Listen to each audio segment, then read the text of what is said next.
Kapin 40 ka panimalay ug pipila ka establisimento naugdaw sa mga insidente sa sunog sa managlahing lugar sa Mindanao. Ani report. Ligaw na ang bigas na layo.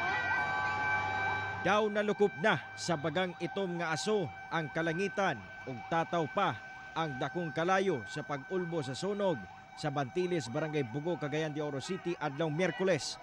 Sigon sa Bugo Sub-Fire Station, ana sa duha ka panimalay ang naugdaw.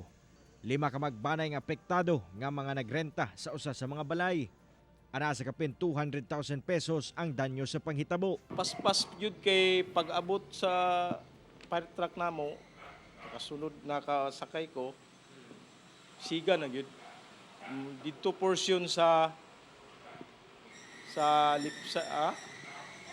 paliko man, kung matubang ta sa balay, sa right side, dayon dito sa likod. Gikordon pa sa BFP ang lugar, sanglit magpadayon pa ang investigasyon sa tinubdan sa kalayo. Matod pa, napasagdang nilungag ang usa sa ginalantaw nga hinungdan sa sunog.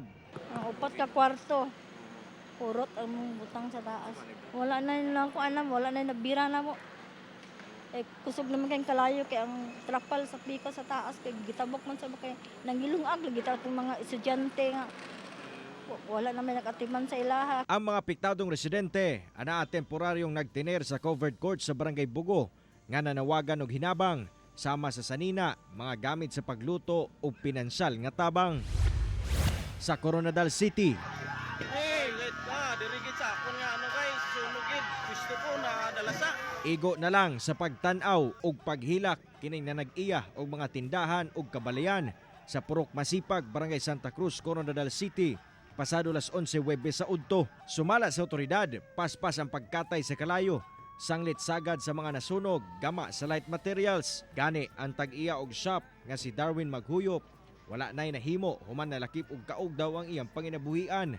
Sumala niya, doon na sila'y nadungog nga naglagiti sa likod sa mga tindahan human sa pagkawala sa kuryente.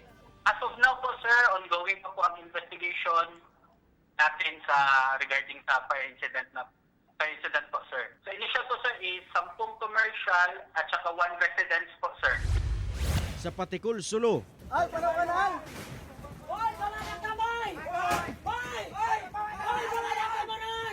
nagdilaab nga kalayo ang mikugang sa mga residente sa sitio Lubak, Suwa-Suwa, Barangay Anuling, sa Patikul, Sulu, pasado alas 2, Miyerkules sa hapon. Sumala sa BFP Barm Patikul, 31 kakabalayan ang naugdaw ug napulo ang partially damaged nga sagad gama sa light materials. Lakip mga motor ug uban pang mga kabtangan gilamoy sa kalayo. Hinoon walay natalang na angin sa insidente. May kabat sa 3.7 million ang danyo sa mong sunog. Padayon pang ginasuta ang tinubdan sa insidente. Ang 53 ka magbanay nga apektado sa sunog gipabakwit ug gihatagan na og hinabang sa LGU. Ako si Cyril Chavez para sa One Mindanao.